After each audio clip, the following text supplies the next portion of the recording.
సమూయేలు మొదటి గ్రంథము మొదటి అధ్యాయము 10వ వచనం చదువుకుందాం.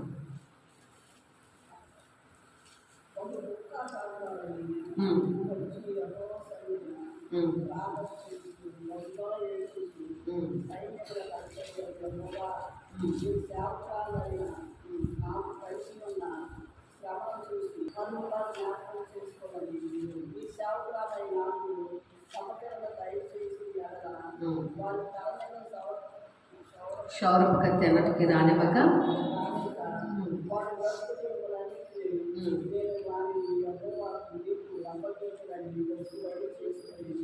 చూడండి, ఇక్కడ ఏమని చెప్తుందంటే హన్నా అనేటువంటి ఒక స్త్రీ ఏమని ప్రార్థన చేస్తుందంటే, బహుదుఃఖాక్రాంతురాలై షిలోహు మందిరంలోకి వెళ్ళి ప్రార్థన చేస్తుందంట. ఏమని ప్రార్థన చేస్తుంది? అయ్యా, నీవు నాకు కనుక ఒక మగపిల్లను దయచేస్తే ఆ మగపిల్లవాడిని నీకే మొక్కుబడిగా నేను అర్పిస్తాను అని వాగ్దానం చేసుకుంది. అక్కడ మొక్కుబడి చేసుకుంది. మొక్కుబడి చేసుకుని దేవుని ఎంతగానో ప్రార్థించినప్పుడు ఆ మొక్కుబడి దేవుడు ఆలకించి, ఆమె ప్రార్థన ఆలకించి ఆమెకు అద్భుతంగా ఒక కుమారుని దయచేశారు. అక్కడ మీకు ఇవన్నీ కూడా తెలిసిన విషయమే. అయితే కుమారుని దయచేసినటువంటి దేవాతి దేవుడు ఏం చేశాడంట? కుమారుని ఇచ్చినటువంటి దేవుడు ఆ కుమారుణ్ణి ఎలాగ పెంచాలో, ఎలాగ మందిరంలో వదిలిపెట్టాలో, ఎలాగ పరిచర్లో ఉండాలో, ఎలాగ దేవుని సేవకుడు అవ్వాలో అన్నీ కూడా దేవుడు క్రమంగా జరిగించాడు. అక్కడ చూస్తే మనం తల్లి ఏం చేస్తుంది? మొదటి మనం పోయిన వారు కూడా కొన్ని మాటలు ధ్యానం చేసుకున్నాం. హన్నా ఏం చేస్తుంది? పాలిస్తూనే తన బిడ్డకు ఏం చేయాలో, మందిరంలోకి వెళ్ళి నువ్వేం చేయాలో, ఎట్లా ఉండాలో ఆమె మాట్లాడుతూ వచ్చింది, బిడ్డతో చెప్తూ వచ్చింది.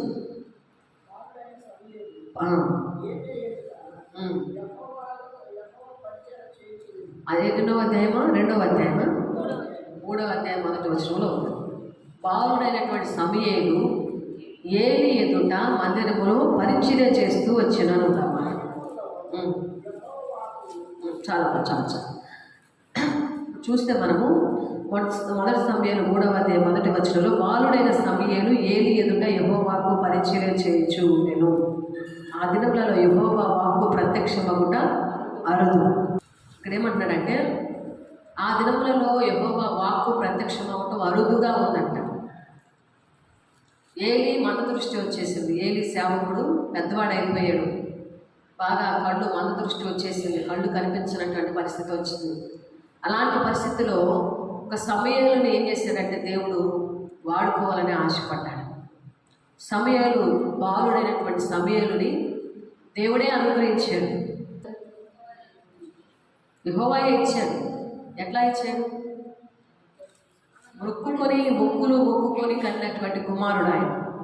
ఆమె తల్లి ఏం చేసిందంటే, చాలా సంవత్సరాల నుంచి బిడ్డలు లేనటువంటి పరిస్థితిలో ఎంతగానో మొక్కుకొని దేవుని సన్నిధిలో ప్రార్థన చేసుకుంది. బిడ్డలు లేరని చెప్పి దేవుని సన్నిధిలో కన్నీరు కార్చి ఎంతగానో ఉపవాసాలతో కన్నీటితో దేవుని సన్నిధిలో ప్రార్థించినప్పుడు ఆమె ప్రార్థన ఆలకించి దేవుడు ఏం చేశాడట? ఆమె ప్రార్థన ఆలకించి అద్భుతమైనటువంటి కుమారుని దేవుడు ఆమెకు అనుగ్రహించాడు. ఏం చేసింది? ఆమె కొన్ని దినాలుగా అన్నం మానేసిందంట. ఉపవాసం ఉందంట. ఉపవాసం ఉండి కన్నీరు కార్చు దేవుని సన్నిధిలో మూలుగుతూ ఎంతగానో ప్రార్థన చేసింది. ప్రార్థన చేసిన ప్రార్థనకు ప్రతిఫలంగా ఇచ్చినటువంటి వాడే సమూయేలు ఒక గొప్ప ప్రవక్తగా అయ్యాడు. మొట్టమొదటి బాలుడుగా ఉన్నప్పుడు ఎలా ఉన్నాడు?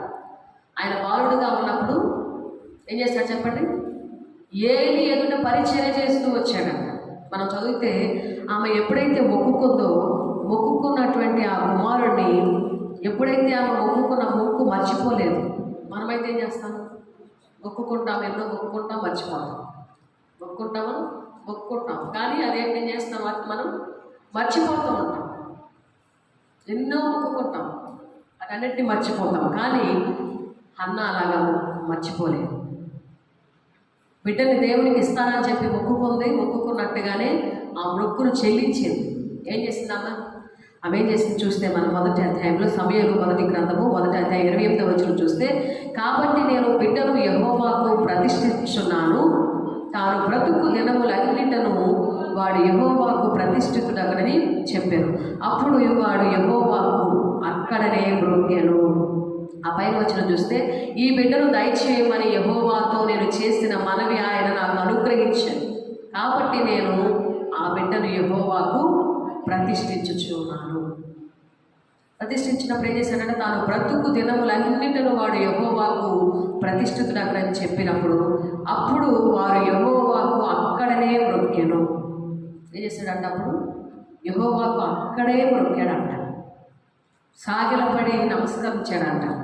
అంతగా మొక్కడానికి కారణం ఏంటి?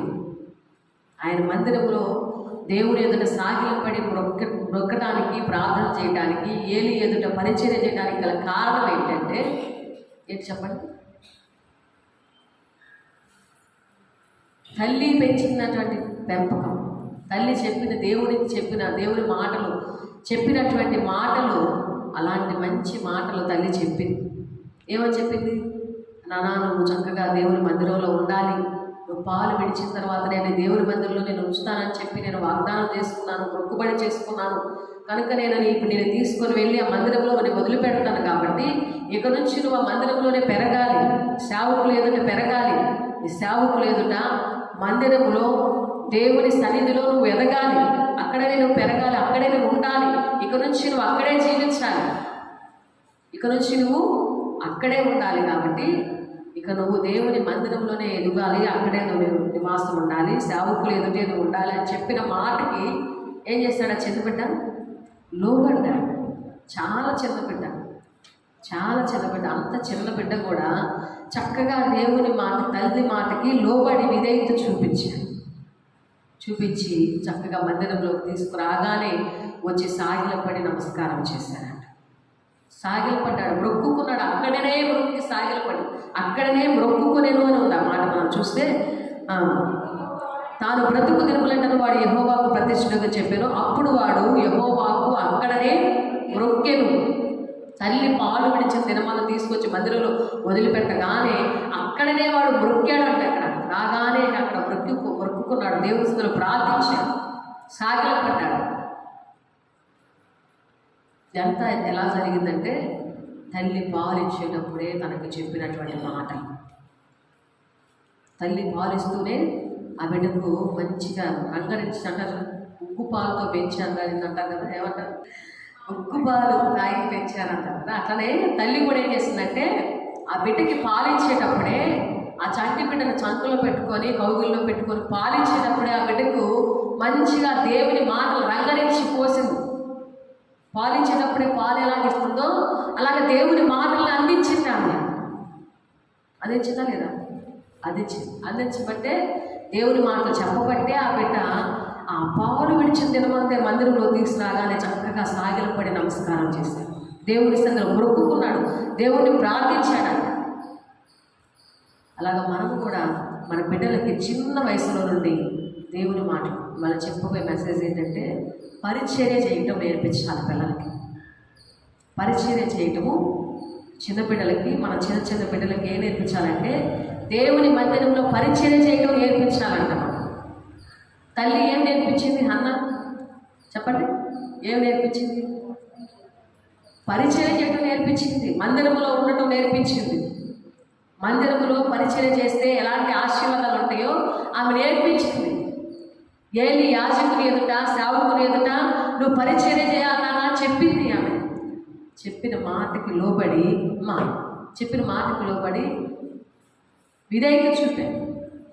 విధేయత చూపాడు బాబు. చిన్న బాబు లోబడ్డాడు. మనం కూడా అంటాం కదా, చిన్నపిల్లలు అప్పుడే కొద్దిగా దేవుని మాటలు నేర్పించండి అమ్మా, సండే స్కూల్ పంపించండి, కొద్ది దేవుని మాటలు నేర్పించండి పిల్లలకంటే, మనం అంటాం ఆ చిన్నపిల్లల వైపు ఏం తెలిసిందిలేండి, అంత చిన్నప్పుడు ఏం తెలిసింది అంటాం కదా మనం. పసిపిల్లప్పుడు ఏం తెలిసింది, పెద్ద అయినాక వాళ్ళకి చెప్తాం, వాళ్ళు తెలుసుకుంటారు అనుకుంటాం మనం. పెద్ద అయినాక చెప్తే వాళ్ళు తెలుసుకుంటారు, కానీ ఇప్పుడేం తెలుస్తుంది వాళ్ళకి? దేవుడు అంటే ఏంటో, వాక్యం అంటే ఏంటో, ప్రార్థన అంటే ఏంటో వాళ్ళకి ఏం తెలిసిందండి అని అంటారా లేదా? మీరు అంటారా? మరి స్కూల్కి ఎందుకు పంపిస్తాం మనం? ఇంత చిన్న వయసులో 3 సంవత్సరాలు అప్పుడే 4 సంవత్సరాలు అప్పుడే ఆ నర్సరీ అని అలవాటు పడాలండి. మరి స్కూల్కి అని పంపిస్తారు. అలవాటు పడాలంట స్కూల్కి. ఏంటి నర్సరీ అప్పుడు 3 సంవత్సరాల వయసులో నర్సరీకి, 4 సంవత్సరాల వయసులో ఎల్కేజీకి, 5 సంవత్సరాల వయసులో యూకేజీ, ఫస్ట్ క్లాస్కి వచ్చేసరికి 6. ఈ వయసులోనే పిల్లల స్కూల్కి పంపించి ఇంత పెద్ద బ్యాగులు వేసి నేను బుక్లు వేసి చక్కగా స్కూల్కి పంపిస్తాను. ఎందుకు పంపిస్తామని? ఏం నేర్చుకుంటారని, ఏం తెలిసిద్దని వాళ్ళకి మనం పంపిస్తాం? చెప్పండి. ఏం నేర్చుకుంటారని పంపిస్తాం? వీడు చూడడం, అమ్మాయి చూడండి, అందరూ చూడండి. ఏం నేర్చుకుంటారని పంపిస్తాం? వాళ్ళకి అలవాటు అవుతారని. మరి బుక్స్ ఎందుకు? చదవాలని. స్కూల్కి అలవాటు పడాలి. నర్సరీ అప్పుడే స్కూల్కి ఎందుకు పంపిస్తారంటే అలవాటు పడాలి. తర్వాత ఏం చేయాలి? బుక్స్ తీసుకెళ్తారు. ఎంత బుక్స్ ఇచ్చి పంపిస్తారు. ఇన్ని హోంవర్క్లు ఇస్తారు. ఇది ఇంత చిన్న ఎల్కేజీ, యూకేజీ, నర్సరీ పిల్లలకు కూడా ఎన్ని బుక్స్, పెద్ద బ్యాగ్. వాళ్ళు మొయ్యలేరు, తల్లులే మొయ్యాలి. పిల్లలు మొయ్యలేరు ఆ బ్యాగులు. పిల్లలు మొయ్యలేనంత బరువు భారం ఉందో వాళ్ళ మీద బ్యాగులు. అలాంటి బ్యాగులు ఇచ్చి పంపిస్తుంది. ఎందుకంటే వాళ్ళు చదువుకుంటారండి. ఇప్పటి నుంచి నేర్చుకోవాలి వాళ్ళు. ఇప్పటి నుంచి ఇంగ్లీష్ నేర్చుకోవాలి వాళ్ళు. ఇప్పటి నుంచే చదవడం నేర్చుకోవాలి. ఏబిసిడీలు నేర్చుకోవాలి, రైమ్స్ నేర్చుకోవాలి, నేర్చుకోవాలి, అన్నీ నేర్చుకోవాలి. అన్ని భాషలు ఇప్పుడే హిందీ, ఇంగ్లీష్, తెలుగు అన్ని భాషలు నేర్పిస్తారు చిన్న వయసులోనే. ఎందుకంటే అంత చిన్న వయసులో ఏం తెలుస్తుందని నేర్పిస్తారు? ఏం తెలుస్తుందని నేర్పిస్తారంటే అంత చిన్న వయసులో నుంచి నువ్వు అలవాటు పడితే నేర్చుకోవడానికి, చదువుకోవడానికి అంత చిన్న వయసులోనే నువ్వు నేర్చుకుంటే అది పెద్ద అయిన తర్వాత ఇంకా నువ్వు తొలగిపోతే. అందుకనే బైబిల్లో మనం చెప్తున్నమాట, బాలుడు నడవలసిన త్రోవను వాడికి నేర్పిస్తే వాడు పెద్దవాడైనప్పుడు దాని నుండి తొలగిపోడని సామెతల్లో ఉంది మాట. సామెతలు దేవుడు మనతో మాట్లాడుతున్నాడు. చక్కగా దేవుడు మాట్లాడుతున్నాడు. ఏమంటాడంటే సామెతలు 22వ అధ్యాయం, అందరూ చదవండి. సామెతలు 22వ అధ్యాయము 6వ వచనము, బాలుడు నడవవలసిన త్రోవను వారికి నేర్పుము, వాడు పెద్దవాడైనప్పుడు దాని నుండి తొలగిపోడు. దేవునికి స్తోత్రం. హల్లెలూయా. ఎప్పుడు నేర్పించాడంట బాలుడికి? చిన్నప్పుడే నేర్పించమన్నాడా, లేకపోతే బాలుడుగా ఉన్నప్పుడే నేర్పించమన్నాడా, లేకపోతే పెద్ద అయిన తర్వాత నేర్పించమన్నారా? బాలుడుగా ఉన్నప్పుడే వారికి నేర్పించాలి. బాలుడుగా ఉన్నప్పుడే, మన చిన్న బాలుడుగా ఉన్నప్పుడే వాడికి దేవుని మాటలు నేర్పించాలి. సండే స్కూల్కి వెళ్ళడం నేర్పించాలి. పాటలు నేర్పించాలి. సండే స్కూల్ పాటలు. మనం ఏం పాటలు నేర్పిస్తామంటే సినిమా పాటలు పెట్టించి ఎగిరిస్తాం పిల్లల చేత. ఇదేదో పెద్ద గొప్పగా ఉంటుంది, ఫీల్ అవుతారు మనవాళ్ళు. సినిమా పాటలు పెట్టుకుని, సినిమా మ్యూజిక్లు పెట్టుకుని డ్యాన్స్లు వేస్తే అబ్బో మా పిల్లోడు, మా అమ్మాయి అంత పెద్ద డ్యాన్సర్కి ఎవరు లేరనుకుంటారు. గొప్పగా ఫీల్ అవుతారండి. బూతులు తిడితే అబ్బో మా అబ్బాయి అంత బాగా బూతులు తిడుతున్నాడు అని ఫీల్ అవుతారు. ఇప్పుడు బాగానే ఉంటుంది చిన్నప్పుడు నవ్వుకోవడానికి హ్యాపీగా. పెద్ద అయిన తర్వాత ఏమవుతుంది చెప్పండి? అది ఏగు మేకవుతుంది. జాగ్రత్తగా మనము దాన్ని పరిశీలించుకోవాలి. అందుకని బాలుడు నడవవలసిన త్రోవను వారికి నేర్పుము, వాడు పెద్దవాడైనప్పుడు దాని నుండి తొలగిపోడు అంటున్నాడు. పెద్దవాడైనప్పుడు తొలగిపోకుండా ఉండాలంటే చిన్నప్పుడే మనం నేర్పించాలి. చిన్నప్పుడే నేర్పించాలి. చిన్న పసిపిల్లగా ఉన్నప్పుడే వాళ్ళకి దేవుని మాటలు నేర్పించాలి. దేవుని వాక్యం నేర్పించాలి. మనకి బైబిల్ వాక్యం ఉంది మాట. ద్వితీయోపదేశకాండం 6వ అధ్యాయం 4వ వచనంలో, ఇశ్రాయేలు వినుము, నీ పూర్ణ మనస్సుతో, పూర్ణ ఆత్మతో, పూర్ణ వివేకంతో దేవుని ప్రేమించి నీ బిడ్డలు ఇంట కూర్చున్నప్పుడు, త్రోవ నడిచినప్పుడు, పండుకున్నప్పుడు, లేచినప్పుడు వాటిని గురించి మాట్లాడవాలని అంటున్నాడు. వాటిని సూచనగా నీ చేతి కట్టుకోవాలి. అవి నీ కనులకు నీ కనుల నడుమ బాసికం వలె ఉండవలేదు. నీ ఇంటి ద్వారబంధముల మీదను, గౌన్ల మీదను వాటిని వ్రాయవలేదు. దేనికి రాయాలి చెప్పండి? దేవుని వాక్యాన్ని మన ఇంటి ద్వారబంధాల మీద రాయాలంట, గౌన్ల మీద రాయాలంట. ఎక్కడ రాయాలి? మన కనులను నడుమ బాసికంలాగా కట్టుకోవాలంట, ఇక్కడ తల దగ్గర. తర్వాత చేతికి ఫ్రెండ్షిప్ బ్యాండ్లు కట్టుకున్నారు చూడండి. చేతులు ఫ్రెండ్షిప్ బ్యాండ్లు కట్టుకున్నారు పిల్లలు ఎవరు. ఆ ఫ్రెండ్షిప్ బ్యాండ్ లాగా వాక్యాలు కట్టుకోవాలి. అప్పుడు చేయి చూసినప్పుడల్లా ఆ వాక్యం కనపడతా ఉంటా. ఆ వాక్యం కనపడితే ఏమవుతుంది నీకు? ఆ వాక్యం నీ హృదయంలో చదువుతున్నప్పుడల్లా నీకు ఆ వాక్యం నీ హృదయంలోకి నాటపడతా ఉంటుంది. ఆ వాక్యం నేను కళలో నువ్వు చూస్తూ ఉన్నప్పుడల్లా ఆ వాక్యం అనేది నీ హృదయంలోకి వెళ్ళిపోతూ ఉంటుంది. అది నీ హృదయంలోకి వెళ్ళినప్పుడు అది పని చేసింది అక్కడ. అందుకని ఏం చేయాలంటే నీ ఇంట కూర్చున్నప్పుడు, త్రోవ నడుచున్నప్పుడు, పండుకున్నప్పుడు, లేచినప్పుడు వాటిని గురించి ఎవరితో మాట్లాడాలి? నీ పిల్లలతో మాట్లాడాలి. నీ పిల్లలతో మాట్లాడాలి. ఏమని మాట్లాడాలంటే దేవుని మాటల గురించి మాట్లాడాలి. మనం దావీదు గురించి చెప్పండి. దావీదు గురించి స్టోరీ. దావీదు గొలియాతు, ఎలాగ దావీదు గొలియాతుని జయించాడు, ఎలాగ గొలియాతుతో యుద్ధం చేశాడు దావీదు చిన్న వయసులో. అలాగా చిన్న చిన్న మాటలు, చిన్న చిన్న కథల్లాగా బిడ్డలకి చెప్పొచ్చు. ఏదో కాశీ మదిలి కథలో అంటారు చూడండి, ఆ టైప్ కథలు కాకుండా వేరే వేరే కథలు చక్కగా దేవుని కథలు స్టోరీస్ చెప్తే వాళ్ళు చక్కగా దేవుని మాటలు వింటూ అలాగలాగా బైబిల్ తెలుసుకుంటారు, దేవుని వాక్యాలు తెలుసుకుంటారు.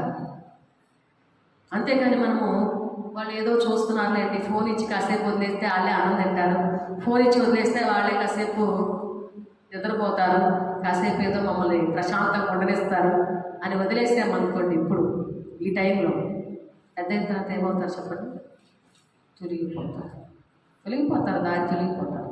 అందుకని చిన్నప్పటి నుంచి నువ్వు బేసిక్లో బేస్ మంట వేసేటప్పుడు, పునాది వేసుకునేటప్పుడే బిడ్డలను ఏం చేయాలంటే దేవుని భయభక్తులతో, దేవుని మాటలతో వాడిని పెంచాలి. తల్లి హన్నా అలాగే చేసింది. పాలించుకున్నప్పుడే, పాలిస్తూ ఉన్నప్పుడే, తన కౌగిల్లో పెట్టుకొని బిడ్డకు పాలించేటప్పుడే దేవుని మాటలు చెప్తూ ఉన్నామే. అమ్మ నువ్వు సేవకుల దగ్గర ఉండాలన్నా, మందిరంలో ఉండాలి, నువ్వు మందిరంలోనే పెరగాలి, నీ సేవ చేయాలి, దేవుని కొరకు వాడబడాలి. ఇక నేను రాను నీ దగ్గరికి, పదే పదే రాను, నీ దగ్గర నేను ఉండను,